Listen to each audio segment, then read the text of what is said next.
और हमने देखा कि ये पूरा काम महासभा नहीं कर पा रहा है, तो हर किसी का एक स्पेशलाइज काम होता है कि डॉक्टर अपना काम करता है, इंजीनियर अपना काम करता है, किसान अपना काम करता है।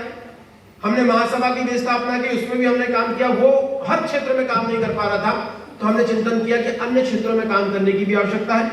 समाज के लिए लड़ने की भी आवश्यकता है, समाज के लिए संघर्ष की भी आवश्यकता है, उसके लिए महासभा है। समाज के लिए किसानों को भी खड़े करने की आवश्यकता है, उसके लिए किसान संगठन की स्थापना हुई। समाज के लिए व्यवसायियों को भी आगे बढ़ाने की आवश्यकता है, व्यवसायी संगठन की स्थापना हुई। वही समाज में शिक्षा और सरकारी क्षेत्र, प्राइवेट सेक्टर में भी लोगों को बढ़ाने की आवश्यकता है, इसलिए आलोक संघ और लक्ष्य संघ जैसे संगठनों की स्थापना हुई। तो आज पूरा समाज इन सब क्षेत्रों में काम करते हुए आगे बढ़ रहा है। मैं आज के सभी आयोजकों को एक मंच पर उपस्थित होकर जो काम कर रहे हैं उनका धन्यवाद व्यक्त करता हूं, और यहाँ पे महासभा के भी बहुत सारे लोग बैठे हैं।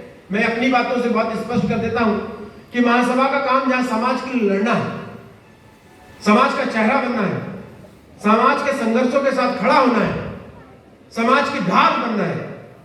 जैसे हमेशा कहता हूं कि आपने कछुआ देखा होगा, तो कछुआ का ऊपर भाग कछुआ को हर प्रकार की समस्या से, हर प्रकार की चीजों से बचाता है। उसी प्रकार महासभा का काम है तो शरीर के अंदर का अंग, उसका फेफड़ा, उसका खून, उसको मजबूती प्रदान करता है। उस कड़े कवच को मजबूत करने के लिए तो महासभा उस केचुए का कवच है, तो आलोक संगठन और लक्ष्य जैसे संगठन उसके अंदर का रक्त है जो उस जीव को मजबूत बनाते हैं।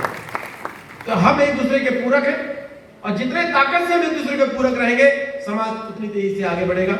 मैं इन्हीं भावनाओं के साथ महासभा, आलोक संघ, लक्ष्य संगठन सभी का आभार व्यक्त करता हूं एक अच्छे आयोजन के लिए, एक सफल आयोजन के लिए।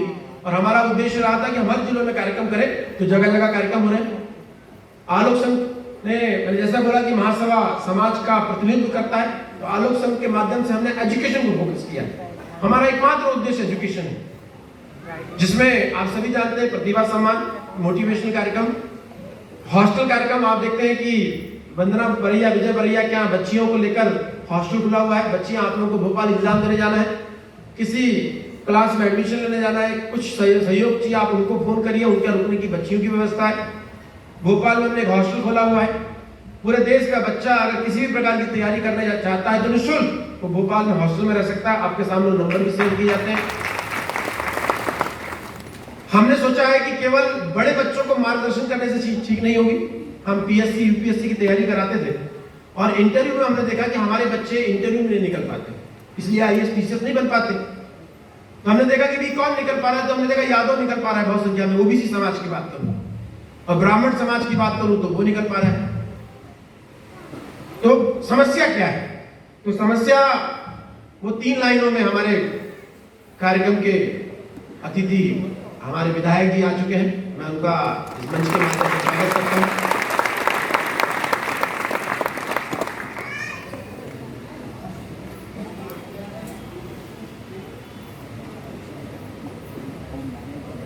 तो मैंने विधायक जी आ गए, तो जब तक मैं अपनी बातों को, विधायक जी आगे बढ़ाऊं अपनी बातों को, विधायक जी अपनी बातों को आगे बढ़ाऊं, आपकी अनुमति हो तो चलिए। तो मेरे दिमाग में, हमारे दिमाग में बात आई कि हमने प्लानिंग की कैसे हम चीजों को आगे बढ़ाएं। तो मेरे सामने बहुत सारे जिला पंचायत सदस्य, सरपंच, विधायक जी, सांसद बैठे हैं। हमने देखा कि हमारे समाज की संख्या बहुत अधिक है। तो हमारे समाज की संख्या बहुत अधिक है, तो क्या हो सकता है कि हम बहुत सारे राजनीतिक क्षेत्रों में आगे जाए। एकमात्र क्षेत्र है जहां पे हम आगे जा सकते हैं, वह राजनीतिक क्षेत्र। तो राजनीतिक क्षेत्र में जब आगे जाते हैं तो हम एक जिले में कितने सांसद बना सकते हैं? बताओ, कितने बना सकते हैं? आवाज आनी चाहिए। कितने सांसद बना सकते हैं? एक क्षेत्र में कितने विधायक बना सकते हैं? एक क्षेत्र में, जनपद क्षेत्र में कितने जिला पंचायत सदस्य बना सकते हैं? एक गांव में कितने सरपंच बना सकते हैं? मतलब उसके अलावा ऑप्शन नहीं है। आप हाथ पर मान लो, कितनी पढ़ाई कर लो, कितनी मेहनत कर लो, कितना गड्ढा खोद लो, अरबों रुपए कमा लो, आपके खेत में सोना क्यों ना उगता हो, अगर एक सरपंच और दूसरा सरपंच गांव में नहीं बना सकते, कुछ भी कर। ऐसा है कि नहीं? लेकिन मुझे बताओ कि यदि बाजू वाला घर का बच्चा कलेक्टर बन रहा है, तो उसके बाजू वाला घर का बच्चा बन सकता है कि बन सकता है गांव का? अगर बाजू वाला बच्चा एसपी बन रहा है तो बाजू वाला बन सकता है कि नहीं, टीआई बनता है तो दूसरा बन सकता है कि नहीं, मास्टर बनता है तो दूसरा बन सकता है कि नहीं, अरे नर्स बनती तीसरा बन सकता है कि नहीं, आईआईटी बन सकता है कि नहीं, डॉक्टर बनता तो बन सकता है कि नहीं, बन सकता है कि नहीं। मुझे किसी ने बोला कि साहब मुझे सपोर्ट करना, एक अधिकारी के रूप में, क्योंकि उमा भारती जी का ओएसडी भी रहा हूं, नेतृत्व के क्षेत्र में भी रहा हूं, तो मैंने कहा मेरा समाज कैसे आगे जा सकता है।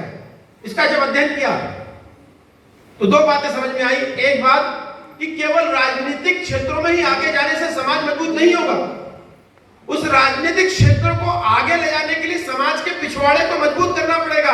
यदि आपको 100 मीटर की दौड़ दौड़ना है तो केवल शक्ति फुर्ती होने से और दिमाग होने से काम नहीं चलेगा, आपके हाथ पैरों को भी उस ताकत से मजबूत होना पड़ेगा। तो केवल राजनीतिक बात करूं तो केवल मस्तिष्क का विकास होगा, शरीर का विकास होगा, लेकिन मेरे बच्चे कल के एसपी कलेक्टर बन जाते हैं, तहसीलदार बन जाते हैं, एसडीएम बन जाते हैं, डॉक्टर बन जाते हैं, आईआईटीएन बन जाते हैं, तो समाज का हाथ का भी विकास होगा, पैरों का भी विकास होगा और दिमाग का भी विकास होगा। आपको 100 मीटर की दौड़ में रोक नहीं पाएगा। गांव में एक को सरपंच को सहयोग करूं तो 3 दुश्मन, और गांव में 4 बच्चों को जो पटवारी की तैयारी कर रहे हैं उनको सपोर्ट करूं तो 4 दोस्त। ऐसा होता है कि नहीं होता है? इसीलिए मैंने कहा कि नेता बहुत है मेरे पास आगे बढ़ाने के लिए। अब बच्चों को आगे बढ़ाने के लिए हमको एनवीएस राजपूत साहब को, अमरपाल जी को और ऐसे हजारों अधिकारियों को खड़ा होकर आपके बीच में आना पड़ेगा और आपके साथ खड़ा होना पड़ेगा, बच्चों के साथ खड़ा होना पड़ेगा। तो समाज का सर भी आगे बढ़ेगा और समाज का पैर और हाथ भी आगे बढ़ेगा। इसलिए हम इस दिशा में काम करें। लेकिन तब काम करने के बाद समस्या कहां?